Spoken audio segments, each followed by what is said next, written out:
el evangelio de amor, el sol de la alegría, llegando hasta tu hogar.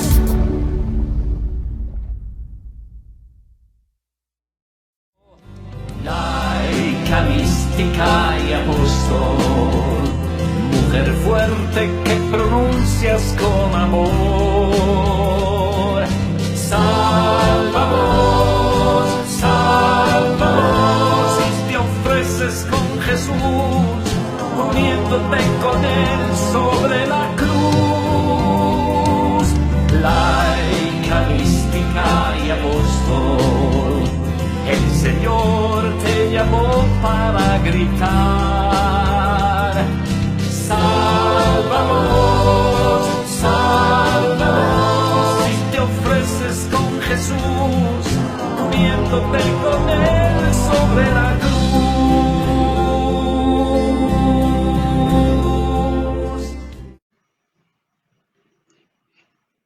Bienvenidos a su programa Apóstoles de la Cruz. Mi nombre es Carlos Castro Tello, misionero del Espíritu Santo. Estamos transmitiendo desde la parroquia Cristo Buen Pastor. Un saludo al Padre Fernando Pérez, quien nos da la posibilidad de transmitir este mensaje. Saludos también a las personas que nos apoyan, a Sergio en los controles, a Diego y Aarón, que son los encargados de Crisol de la Alegría, y a nuestra productora Nadia Sierra. El tema que vamos a tratar hoy es el de Conchita Cabrera, una misión extraordinaria. En un momento diremos el por qué tiene sentido hablar en estos momentos de ella. Bien sabemos que hace unos días, 2 días, el 3 de marzo, celebramos en la liturgia a la Beata Concepción Cabrera de Armida. Ya en muchos lugares se celebra en la liturgia esta conmemoración de Conchita. Entonces estamos propiamente en este contexto de la fiesta. Vamos a iniciar pidiendo luz al Espíritu Santo que nos ayude a ver con su luz lo que Él quiere que transmitamos y lo que queremos escuchar, que nos haga bien en nuestra vida. Ven, Espíritu Santo, llena los corazones de tus fieles y enciende en ellos el fuego de tu amor. Envía, Señor, tu Espíritu y todo será creado y renovarás la faz de la tierra. Bien, pues iniciamos esto. Para comprender mejor la actualidad y la importancia de esta mujer, de su misión, tanto en el aspecto humano como en el espiritual, hay que tener en cuenta que Conchita es esposa y madre de familia. Estuvo casada con Francisco Armida y fue madre de 9 hijos. Para entender mejor ya de la riqueza de esta persona, el teólogo Urs von Balthasar, un teólogo suizo, de alguna manera nos ilustra lo que él piensa. No lo dice respecto de Conchita, lo dice respecto de Santa Teresita del Niño Jesús, pero que se puede aplicar muy bien aquí a la figura de Concepción. Dice este teólogo, dice, dentro de la iglesia hay misiones y caminos de santidad que van más de la iglesia a Cristo y otras misiones que vienen de Cristo a la iglesia. No lo dice expresamente con estas palabras. Él habla del cuerpo de Cristo. Todos somos cuerpo de Cristo. Nuestra cabeza es Cristo. Dice, y algunas misiones vienen de Cristo al cuerpo, de la cabeza al cuerpo. Y otras misiones van del cuerpo a la cabeza. ¿Sí? Todos formamos ese cuerpo de Cristo, ¿no? O sea, hay misiones que brotan del seno de la iglesia, de sus necesidades, de las congregaciones religiosas. Por ejemplo, se ve la inquietud de atender a los enfermos. Necesitamos en la iglesia atender a la educación, a la formación. Y como que todo esto va haciendo surgir en la iglesia comunidades religiosas o de laicos que se dedican precisamente a llenar esos espacios de evangelización en aquellas personas. Quiero insistir, surgen de iniciativas propiamente del cuerpo de la iglesia, nacen en la iglesia. Pero dice este teólogo, pero hay otras misiones que no nacen del cuerpo, nacen de la cabeza. O sea, vienen de Cristo. Y Cristo, y son, de alguna manera, si se puede decir, nos la señala. No podemos caminar por otro camino. Pienso un ejemplo de la antigüedad. San Pablo.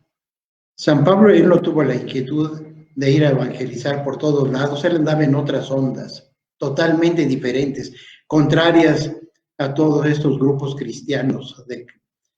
Pero, ¿qué resulta? Que Cristo se le aparece y le dice y le da una misión, ¿eh? Y no le queda a San Pablo otra alternativa que cumplir esa misión, ¿eh? A la iglesia.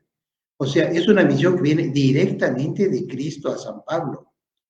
Y así podríamos señalar otros ejemplos.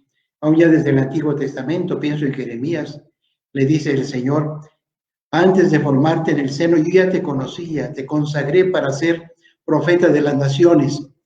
¿Y qué dice Jeremías? Yo no quiero eso. Soy un muchacho, no puedo hablar. Pues yo voy a estar contigo y lo vas a hacer. Bueno, con estos ejemplos, no hay duda de que Conchita Cabrera forma parte de esos santos que Dios mismo presenta a la iglesia como piedras angulares, con esquemas definitivos de exposición del Evangelio para hoy y para siempre. Son irrebatibles estas misiones, inatacables. Expresan lo que el Espíritu de Dios, que sopla donde quiere, descubre nuevos aspectos de la revelación infinita. ¿Sí? Es decir, esto viene de Dios. Conchita nunca tuvo la idea de decir, a ver, ¿qué voy a hacer ahorita? No, Dios la tomó, de alguna manera se apoderó de su cuerpo, de su alma, de todo su ser, y le fue inspirando con el tiempo lo que ella tenía que hacer. Y algo que también es muy interesante ver, cómo los obispos mexicanos así lo reconocen, como algo que viene de Dios. Lo dicen de esta manera. La historia de la Iglesia Católica en México durante el siglo XX, y lo dicen todos los obispos, en la Conferencia del Episcopado Mexicano, dice, esa historia no puede comprenderse sin Concepción Cabrera. Tanto sus obras de apostolado como sus escritos teológicos constituyen una riqueza increíble para la fe católica. Ella insistía en que en los ambientes sociales y familiares era necesario dejarse contagiar por los ideales evangélicos, imitando a Jesús, sacerdote y víctima. Son palabras que vienen de los obispos, de la Conferencia Episcopal. Es muy fuerte eso de que la Iglesia Católica de México no se puede entender sin ella. Yo diría, esta es una exageración. ¿Cómo que sin ella? ¿No? Creemos que efectivamente fue tan fuerte su influencia en la iglesia, en sacerdotes, en obispos y en muchas personas, fundadora de Obras de la Cruz, que efectivamente ella dio a la iglesia mexicana del siglo XX un nuevo impulso, ¿no? El ejemplo de Concepción como esposa y madre de familia, como mujer que se distinguió por su profundo amor a las peculiaridades de su ser femenino, en su docilidad y fidelidad a Dios. Esto es importante.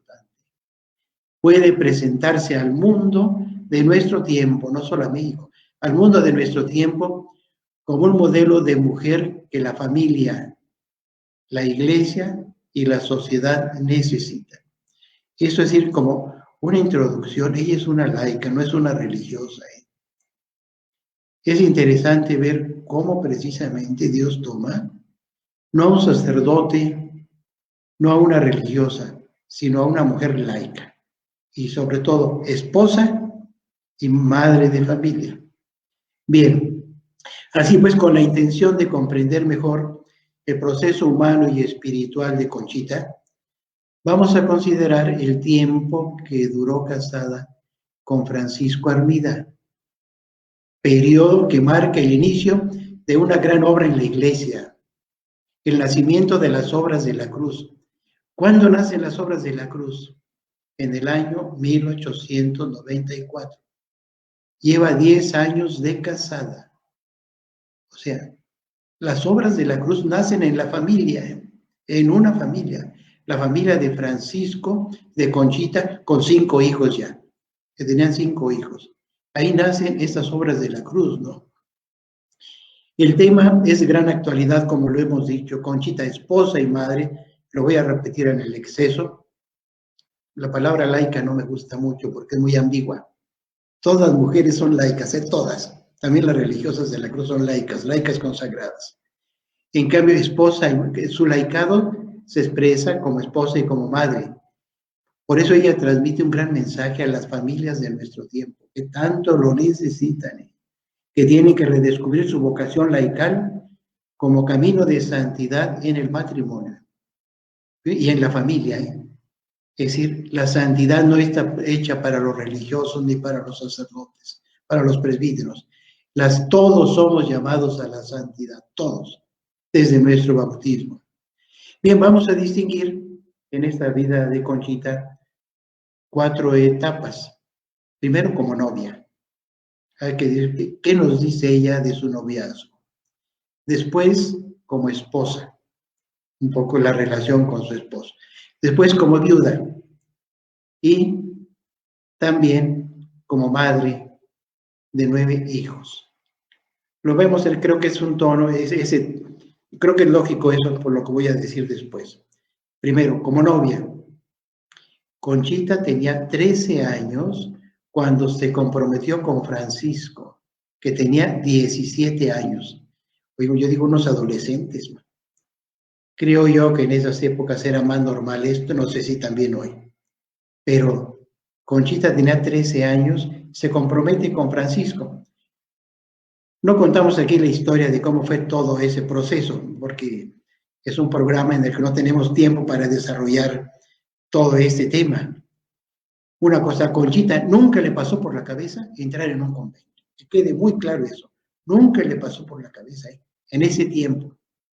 Ciertamente, ya después de casada, cuando conoció a las religiosas, creo que del Verbo encarnado, que llegaron a San Luis Potosí, y que dice ella, pero ¿por qué yo no supe esto antes? Y las envidiaba, decía, ellas son esposas de Cristo, las religiosas, y yo no soy esposa de Cristo, yo soy esposa de Francisco. Por eso lo veía muy claro.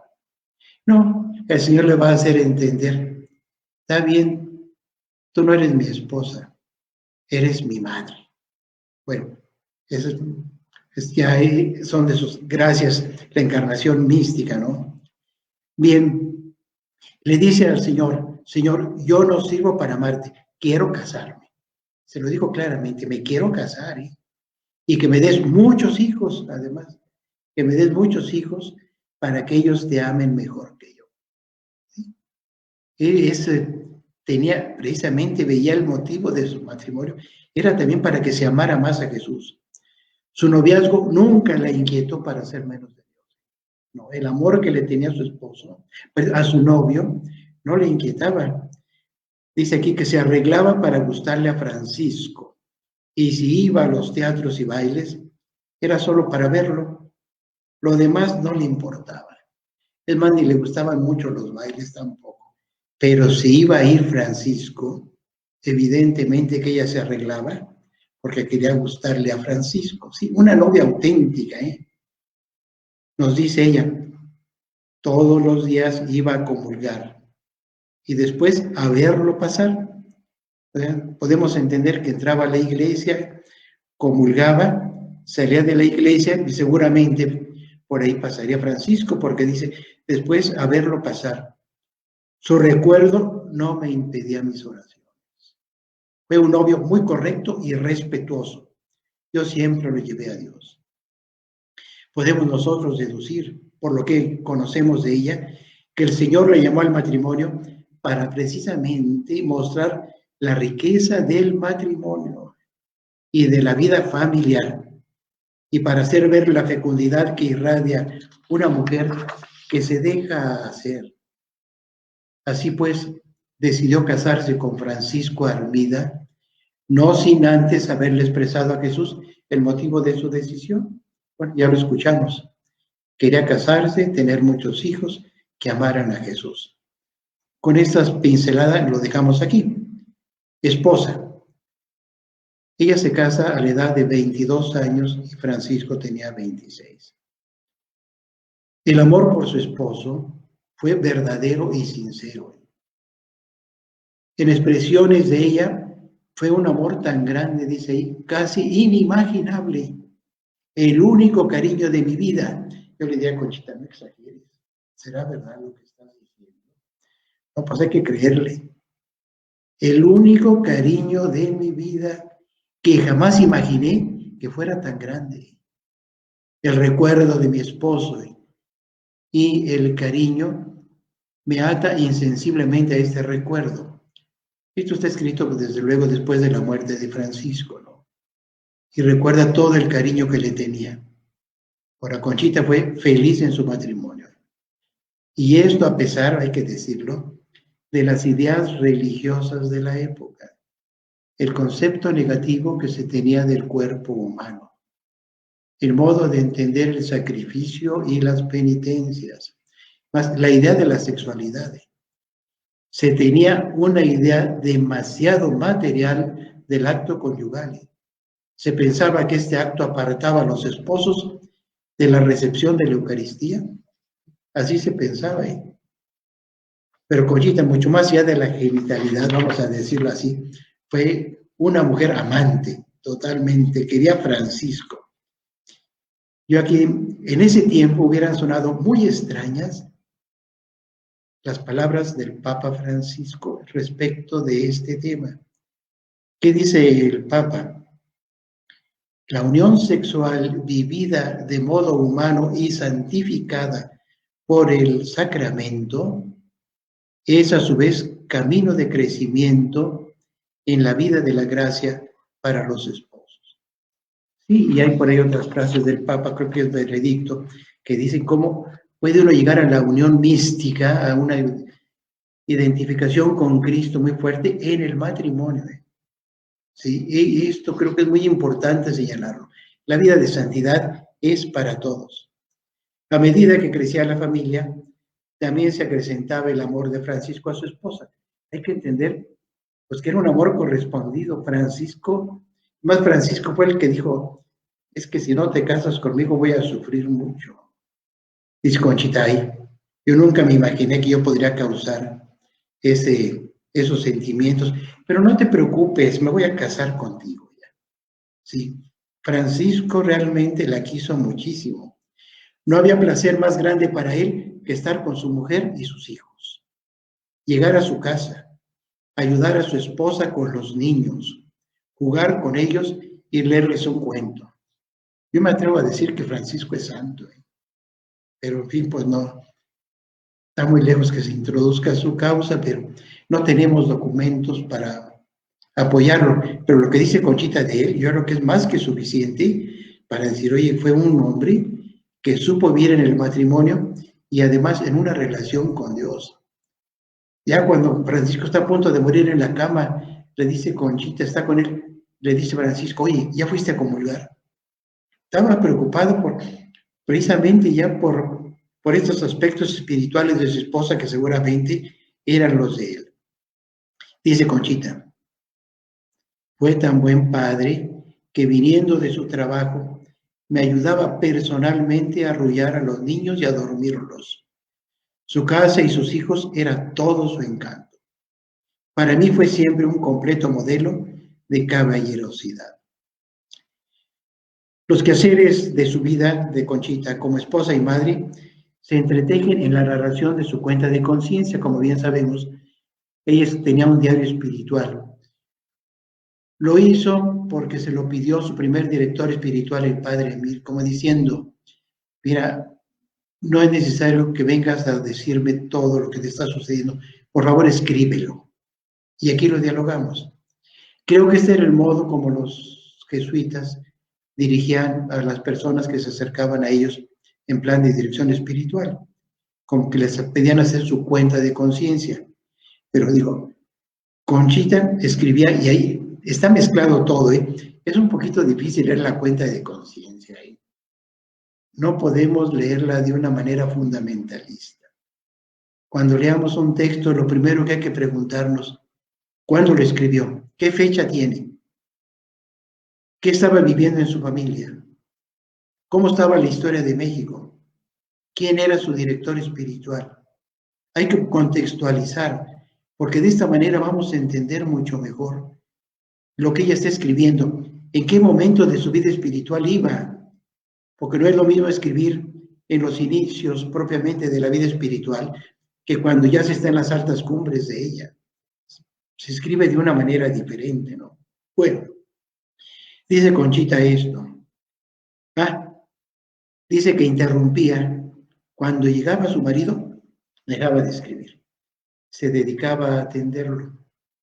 De hecho, es curioso, Francisco nunca quiso leer lo que Conchita escribía. Le decía, son cosas de Dios. ¿No? Y yo no sé si Conchita se lo quería enseñar o no, tampoco eso no sé nada de eso. Pero Conchita dejaba el libro, dejaba su cuaderno donde apuntaba. Y dice, no, es que con mi marido, fina, amable, obsequiosa, abnegada y recta. Siempre igual, ayudándolo, aconsejándolo en lo que pueda, sin perder por esto el lugar de su misión para con él, cuidando sobre todo de su alma, sacrificándome según las circunstancias por complacerlo siempre. Es más, por ahí dice que hasta buscaba ayudarle aún en sus asuntos económicos. En algún texto por ahí lo aconsejaba, seguramente de lo que él le platicaba, ¿no? O sea, Conchita estaba atenta a las necesidades de su marido. Bien, dentro de este contexto familiar, a los 10 años de casada, lo acabábamos de decir, y madre de 5 hijos, se ubican 2 hechos centrales en su proceso espiritual. La visión de la cruz del apostolado, esta visión de la cruz del apostolado, y las obras, el nacimiento de las obras de la cruz, que parten precisamente de la grabación del nombre de Jesús en su pecho. Aquí también tendríamos mucho que decir acerca del momento en el que vio la cruz, cómo la vio y todo. Ella está sufriendo muchísimo en ese momento. Carlos, el segundo hijo o tercero, se le acababa de morir. Estaba muy triste. Y como que esta visión de la cruz vino a consolarla, porque en esa visión vio el amor de Dios, el amor de la Trinidad. Era una cruz viviente, que estaba en movimiento. Nuestras cruces, esta que tenemos aquí, pues nos da una idea lejana de lo que ella vio. No, todo se movía, el corazón de Cristo era vivo, palpitante. El Espíritu Santo fue lo primero que irradiaba luces que llegaban hasta ella, etc. Yo lo que quiero subrayar aquí es que ella está casada cuando tiene estas experiencias místicas ya, estas experiencias de Dios. Dejando lo del matrimonio, entramos a algunos aspectos de su viudez. Después de 17 años de casada muere su esposo. Ella tenía 39 años, pues sí, en la flor de la edad todavía, ¿no? Conchita nos participa sus penas por la enfermedad de su marido y su muerte. Las obligaciones de estar con mi marido enfermo me han impedido la oración acostumbrada, pero mi corazón no se ha apartado de su Dios. Con mi marido enfermo no he podido escribir. Bien, vamos a hacer ahorita una pausa. No sin antes hacer una aclaración. Me preguntaban hace un momento, pero ¿por qué en el féretro de Conchita está vestida como monja de la cruz? Ay, es que realmente las que difundieron su imagen y su figura fueron ellas, ¿eh? Los misioneros muy poco interés teníamos en ella. No, si decíamos, claro, ella es la inspiradora. Ella fue la que le dijo al padre Félix lo que tenían que ser los misioneros y todo, pero ya el padre Félix nos lo está diciendo. ¿Para qué queremos a ella si ya el padre Félix nos lo está diciendo? Y hay otros aspectos históricos que explican el por qué Conchita no era tan fuerte en nuestra espiritualidad. A mí todo estaba cargado en el Padre Pérez. Bueno, hacemos un paréntesis, una pausa. Les agradezco a todas las personas que nos escuchan, y si tienen algún comentario, pues les sirve a uno también para, no solo para animarse, sino para ver qué hay que mejorar, qué puede uno componer. Gracias.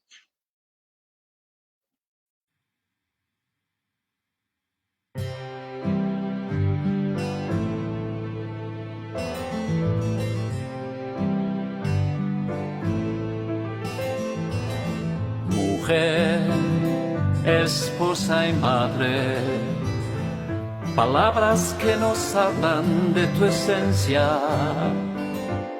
El Dios que te llamó, que te hizo santa, se goza en tu respuesta y en tu amor. Conchita, te llamamos hoy tus hijos, orgullosos de una madre como tú. Seguimos hoy tus pasos y queremos como tú ofrecernos por la salvación del mundo.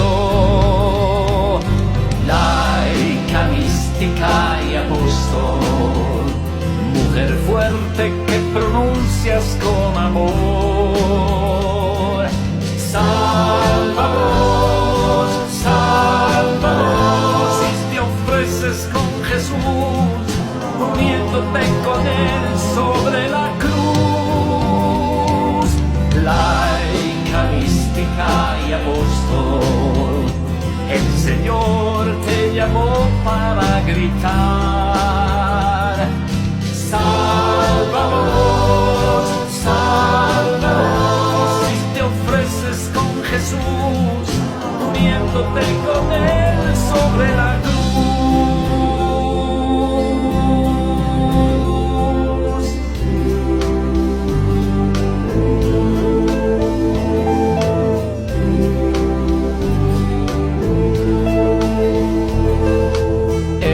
Nuestra fuente y nuestro origen, nos miramos en tu estilo de vivir.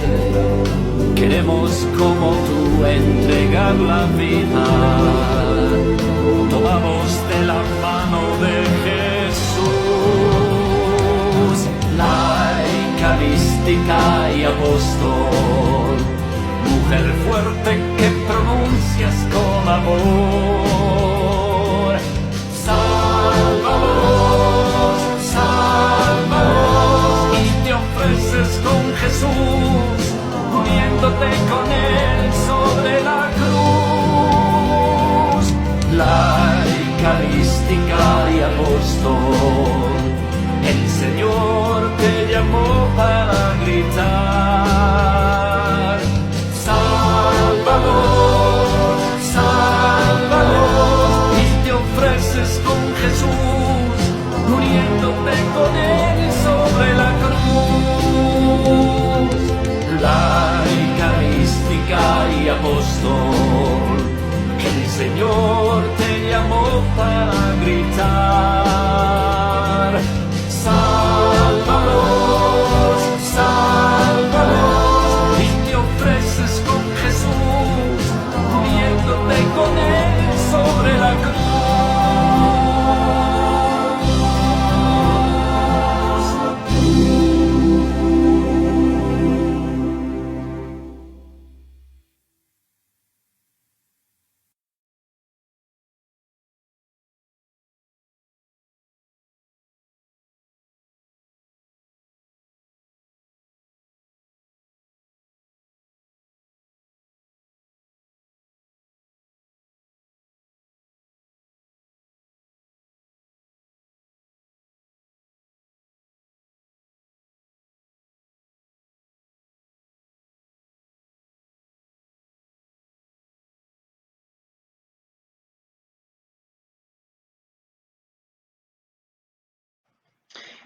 Bien, vamos a continuar.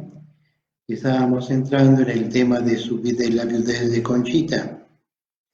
Ella estuvo siempre al lado de él en estos momentos, dice, A la vez que veía más cercana la muerte de su marido, crecía, se agigantaba el cariño en su corazón. Sentía que ya no tenía cabeza, ni fe, ni razón, sino solo corazón. Y lo dice, sino solo corazón. Lo escribe precisamente en el mes de septiembre, año en el que muere su marido, en el año 1901. Dice Conchita ya después, el día 17, a las 7 menos 5 minutos de la noche, se llevó el Señor a mi esposo, que me había dado en la tierra durante 16 años, 10 meses y 9 días. O sea, lo tenía todo preciso. Son casi 17 años. Faltaban 2 meses para los 17. El Señor me lo dio. El Señor me lo quitó. Bendito sea su santo nombre. Aquel cruel dolor, dentro del cual postrada me ofrecía la divina voluntad, continuó creciendo a la vez que yo comprendía y veía las realidades de este sacrificio. Así pues, ya después de la muerte de su esposo, Conchita, en medio de su tristeza, entendió que su vida había cambiado por completo. Le preocupaban sus 8 hijos huérfanos de padre. Sí, había muerto, como lo decíamos hace un momento, había muerto Carlos. Pero fíjese, 8 hijos. El mayor tenía 16 años, Francisco. Y el menor todavía no cumplía los 3, Pedro. Yo no sé, pienso yo que las mamás pueden de alguna manera imaginar lo que significa esto. Una viuda que tiene 8 niños que atender. Es decir, ¿cómo se las arregló? Algunas veces piensan como que, no, pues se desentendió de ellos. De ninguna manera. Más adelante lo vamos a ver. Siempre estuvo preocupada por ellos. Concepción recordaba continuamente a su marido en esa época, de manera especial en los aniversarios de su fallecimiento. Lo recordaba con mucho cariño, reconociendo que él había sido tan bueno y respetuoso con ella, que todo lo que ella hacía era poco para lo que merecía. Dicen que le daba hasta 18 regalos el día de su cumpleaños. Así, veía cómo agasajarlo, cómo de alguna manera manifestarle su cariño. Años después escribe unas páginas conmovedoras en las que expresa el amor profundo que sentía por él, encima de otras preocupaciones. Dice, mi marido fue un modelo ejemplar de respeto y cariño. Me han dicho varios sacerdotes que Dios me lo escogió excepcionalmente, pues fue un ejemplar de esposos y de virtudes. Pues yo creo que sí. Es decir, y aunque tenía su carácter un poco violento, también como que Conchita lo fue, está mal dicho decir que domesticando, no es así, pero de alguna manera lo fue ayudando. Dicen que cambió totalmente. Bien, dejamos aquí este aspecto de la viudez. Veamos la relación de ella con sus hijos. Conchita aceptó la responsabilidad de su maternidad, que se renovó, como ya le hemos dicho, 9 veces. Responsabilidad para educar a sus hijos. Tarea difícil, pero hermosa. Se manifestaba preocupada por su crecimiento humano y sobre todo el espiritual. Una solicitud materna por cada uno de ellos. Verdadero modelo de madre. Pronta para alentar los aspectos positivos y corregir sus defectos. Esto se deduce de lo que ella escribe. Le dice al padre Bernardo, a su director espiritual, le dice, padre, un punto que casi nunca toco en mis cuentas de conciencia, o sea, en lo que ella escribe, es el de mis hijos, siendo que me lleva a su cuidado la mayor parte de la vida. Los tengo muy en el alma, y más sus almas que sus cuerpos. Y escribe ella, el amor más puro y más grande que existe después del amor de Dios es el amor materno. Este se afinó entonces en mi corazón, desbordándose en los afectos más tiernos. Oh, este amor tan desinteresado, en su grandeza, en la sublimidad que encierra, tiene alguna participación de Dios. El corazón de una madre se multiplica para cada hijo sin menoscabarse. ¿Sí? Es decir, y Conchita es muy sincera, habla de lo que siente. A veces, sin preocuparse si alguien lo va a leer, ella nunca pensó que iban a leer estas cosas. Era para su director espiritual nada más. Ahora ya se ha publicado todo lo que ella escribió. Conchita veía en sus hijos la proyección de su persona. Sí, es lógico. De su misma vida, de su propio cuerpo. Y así se lo expresaba a Cristo. Les decía, mira, estos también son mi cuerpo. Esta expresión bien la hemos escuchado ya. Conchita vivía la cadena de amor, su relación con Cristo, diciendo, este es mi cuerpo. O sea, esta soy yo, que se ofrece a ti, Padre. Pero también estos que están aquí, también son mi cuerpo. Juntos, es decir, nos ofrecemos, como diciéndolo, nos ofrecemos a ti, Cristo Jesús, y contigo ir al Padre. Son mi cuerpo. Después, esta expresión se va a extender pues, a toda la familia de la cruz, como un modo de vivir esta espiritualidad, unidos a la Eucaristía. Decía Conchita, en ellos, en mis hijos, también está mi sangre, que te ofrezco, que la inmolo a la voluntad soberana, para lo que tú quieras hacer de ellos, para que de ellos te sirvas a tu voluntad. Son cosa mía que tú me has dado, pero en mí nada puede haber que no sea tuyo. Esto lo escribe en 1909, ya son 8 años de la muerte de su marido, ¿no?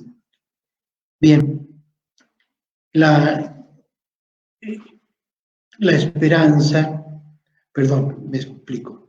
Un signo del estado psicológico de Conchita en esta época nos lo proporcionan algunos de sus escritos que expresan sus sentimientos maternales. Bueno, eso ya son textos ya, pues cuando ella anda ya cerca de los 60 años por ahí. Pero fíjese lo que dice de ellos. Dirigiéndose a Jesús, le dice, Señor Pancho, tú sabes mi cariño inmenso hacia él, mis preocupaciones, mis espinas, mis esperanzas por él y por su familia, mi orgullo en ese amado hijo y mis anhelos por lo que tú sabes, que todo ese talento y corazón y energías, pureza, que se emplee en ti. Pancho, tú sabes mi cariño por él.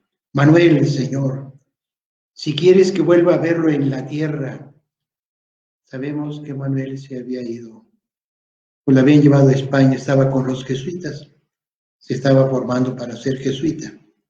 En ese tiempo, no sé si ya estaría ordenado o no. El hecho está que Manuel iba a volver a México, pero le manda una carta a su mamá diciéndole, he pensado que no debo de ir. Da las explicaciones. Por eso dice Conchita, si quieres que vuelva a verlo en la tierra, o que apriete contra mi corazón maternal el sacrificio que hizo, o sea, como un sacrificio el que hizo Manuel, el sacrificio que hizo en su generosidad, de renunciar a su madre y a su patria. Pues son cosas que quizás no entendemos, yo no las entiendo, pero en fin, cada persona es única, cada uno vive su vida interior, su vida espiritual, como sea. Me han de decir ahorita mucho, claro, tú no eres capaz de eso, pues porque no eres santo, pero él también era muy santo. Pues yo creo que sí, pero no lo entiendo. Dice Conchita, yo también renuncio a verlo y a abrazarlo, a gozarme en su ministerio sacerdotal. Ahí está, es sacerdote. Me duele que sea jesuita y no misionero del Espíritu Santo. Sí, pues en el año 1909 todavía no estaban fundados los misioneros. Ese año fue cuando Manuel se fue con los jesuitas, es decir, como novicio o como estudiante de los jesuitas. Los misioneros nacen hasta el año 14. Entonces, naturalmente, Conchita de repente dice, yo lo pude haber detenido, que se esperara la fundación de los misioneros. Pero no fue así, ¿no?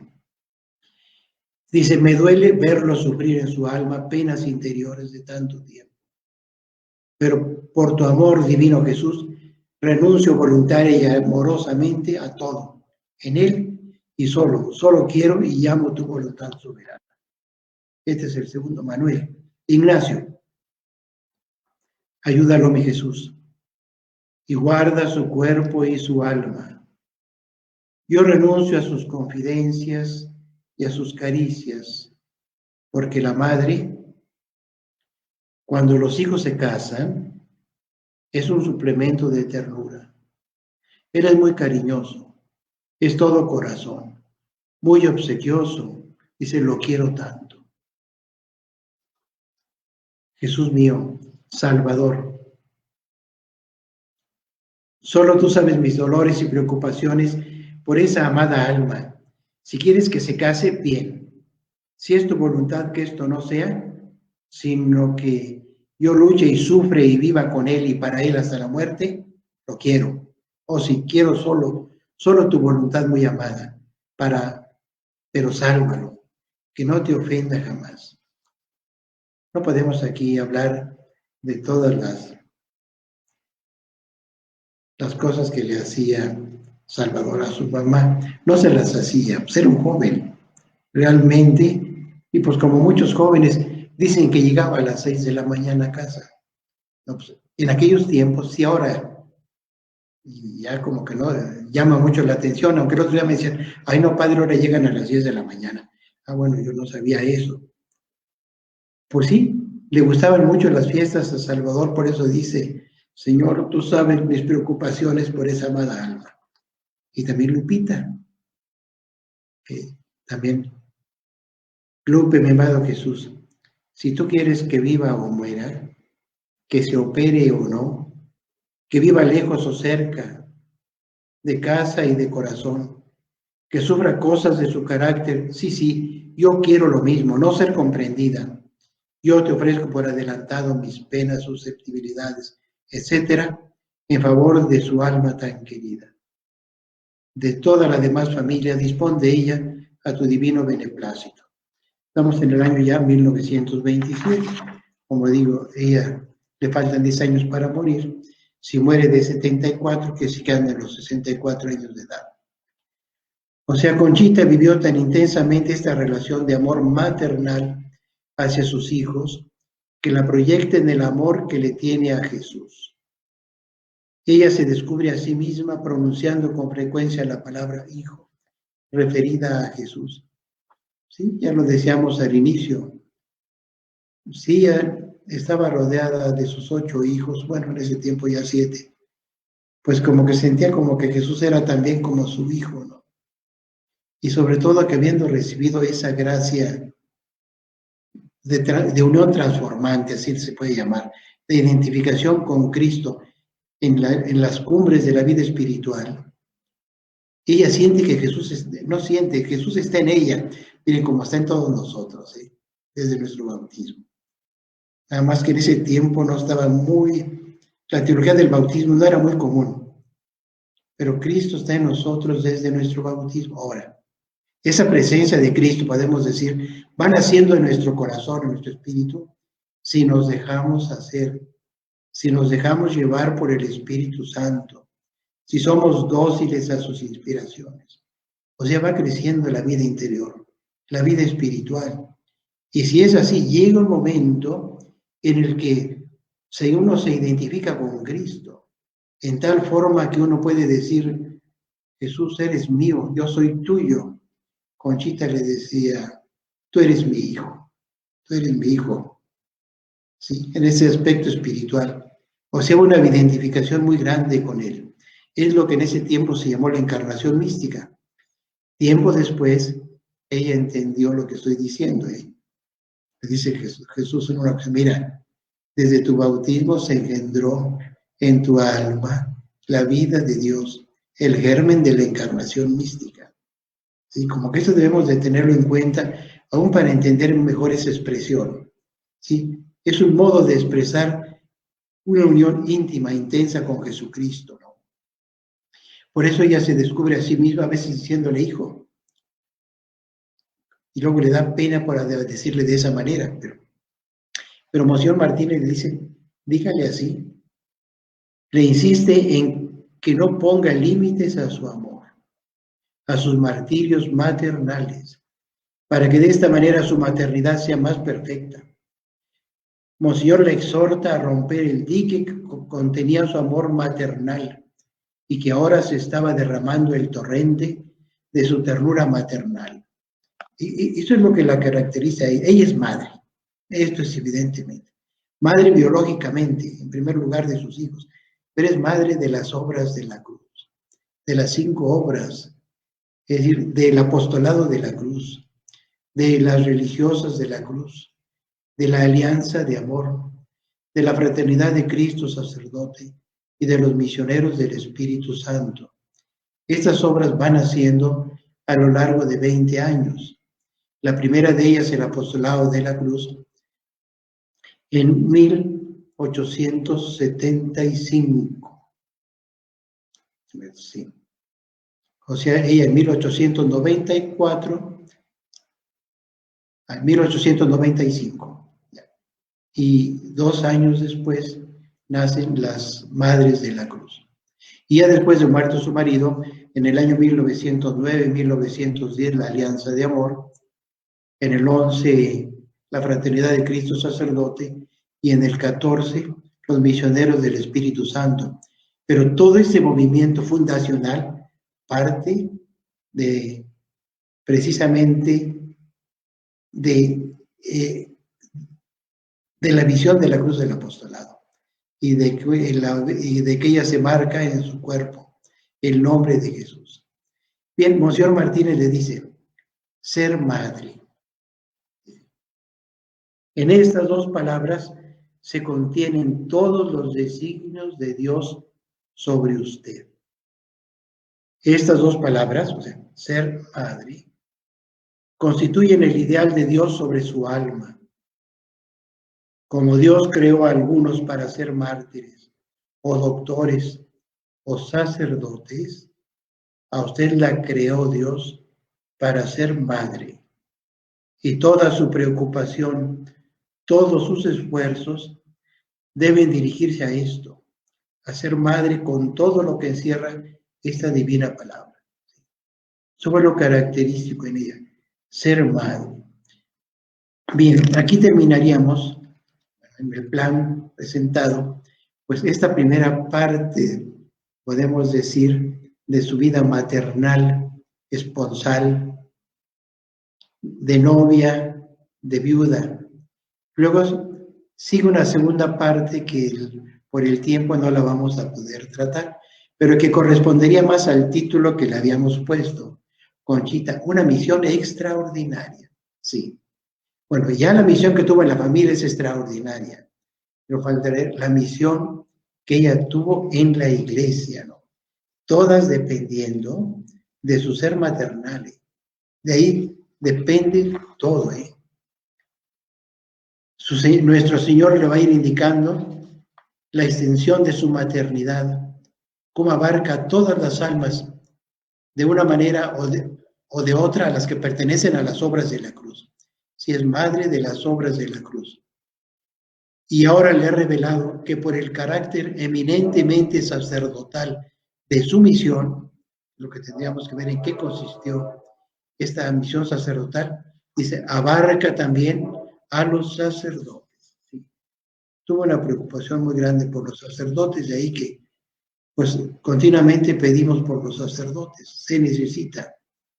Más quizás en estos tiempos en donde han aparecido pues tantas limitaciones. Dice aquí que ella escribió sus confidencias en 1927, en un momento de persecución a la iglesia, ¿no?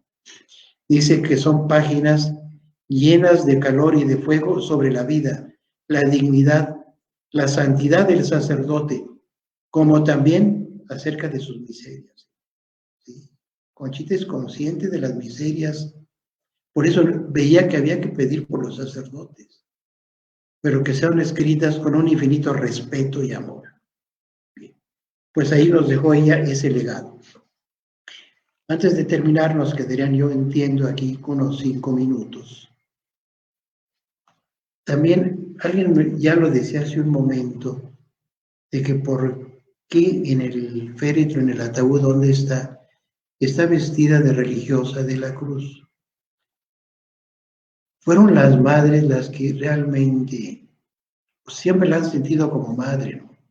Además, el proceso de beatificación de ella o de canonización se introdujo por iniciativa de ellas, claro.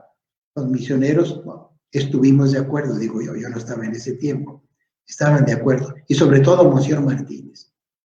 Pero ya la causa de beatificación del padre Félix ya se había introducido, pues, años antes, no sé si unos 10 años antes, ¿no?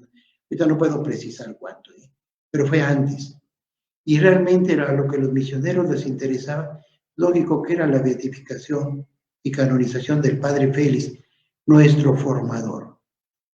Siempre ha sido considerado como el fundador, y en un cierto sentido lo es. Realmente, si somos más exactos, aunque a muchos misioneros no les guste, nuestro fundador es Monseñor Ibarra y González. Él le dio el cargo de maestro de novicios al padre Félix, porque además el padre Félix nomás venía a formar la congregación, en 2 años se iba a retirar, tenía permiso por 2 años nada más.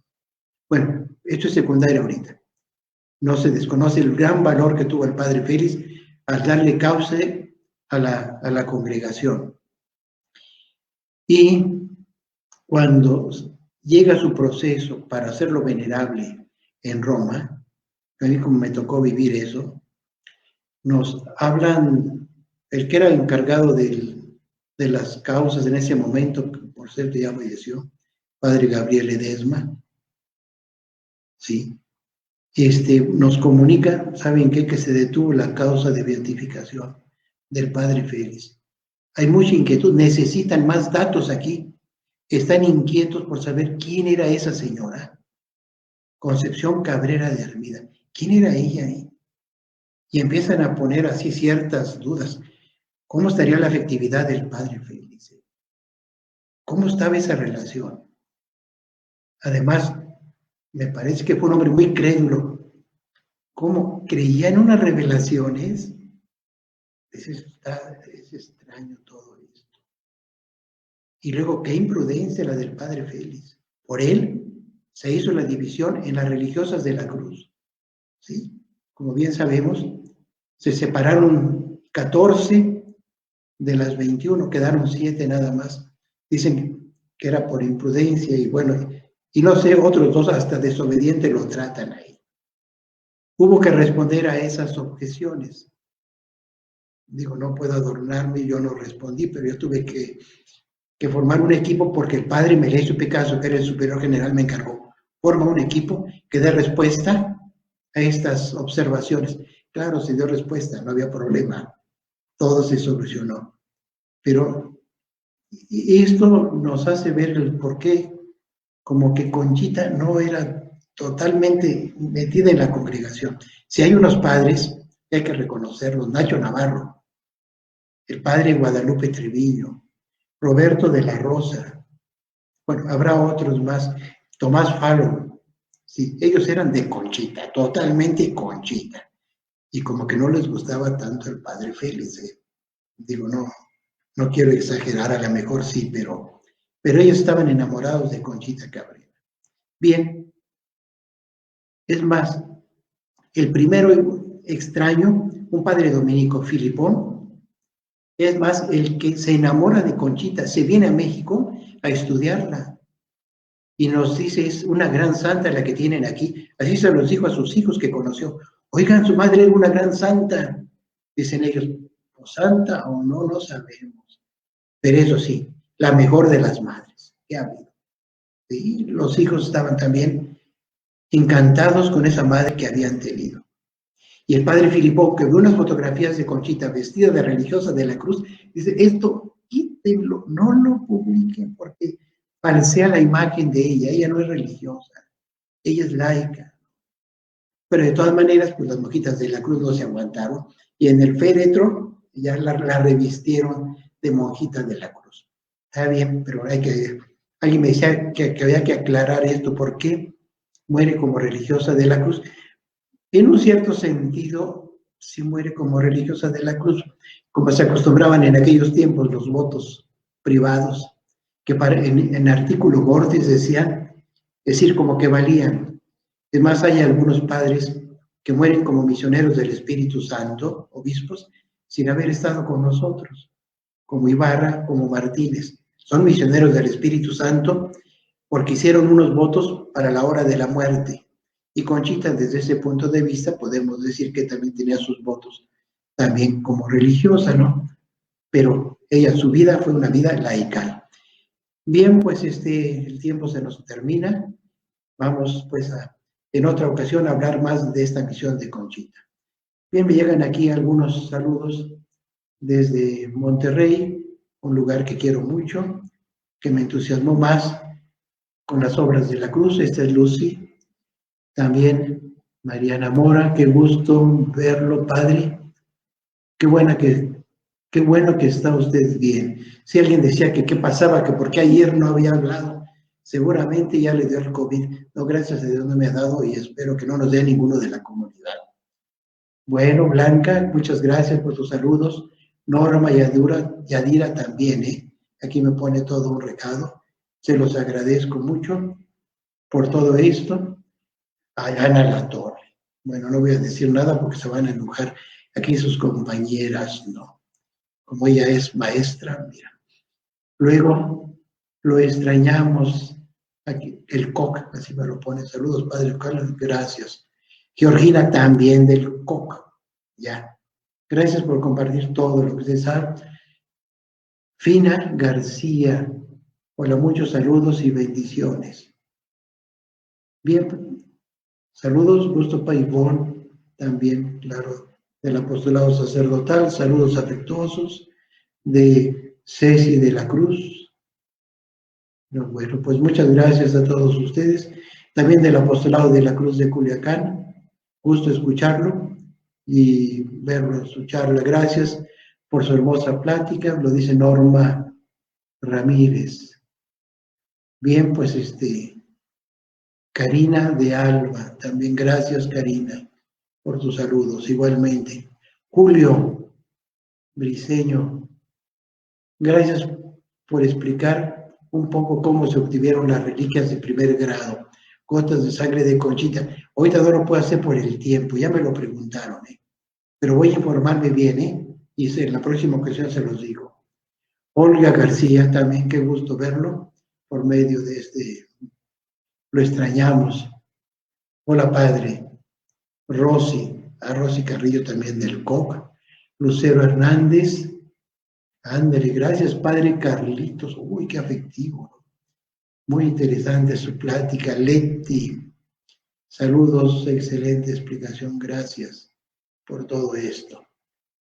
Elvita, padre, un abrazo fraterno con mucho cariño. Gracias, Elva.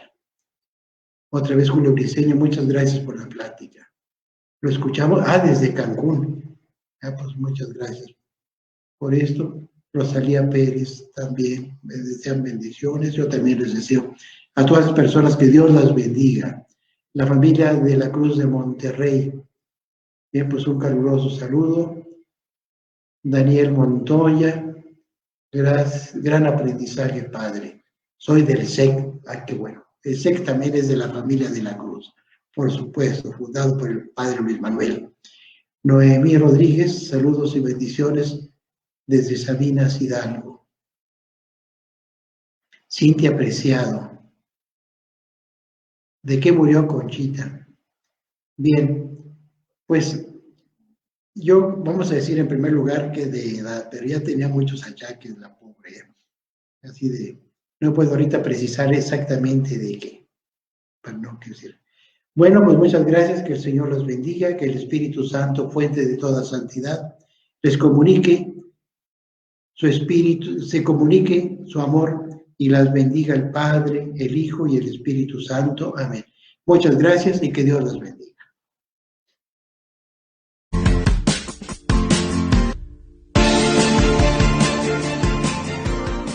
Somos una radio que nace de la comunidad al servicio de todas las comunidades eclesiales que tienen como propósito la evangelización cristiana, la cultura del encuentro y la comunión.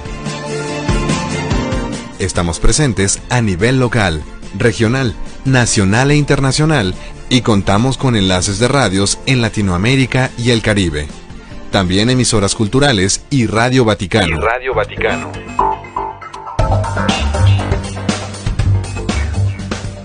Somos un equipo formado por profesionales y amateurs de la comunicación, pero todos con la firme convicción que hemos de trabajar decididamente por los derechos fundamentales, así como por la democratización de los medios conforme a la cultura de la legalidad y el derecho.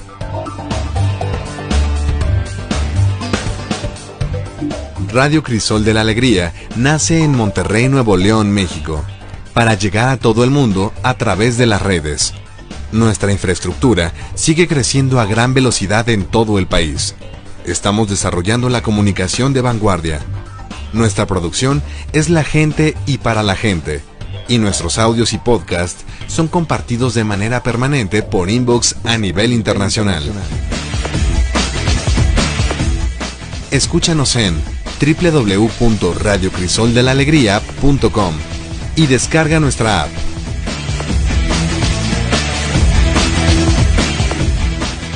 Radio Crisol de la Alegría. Te esperamos.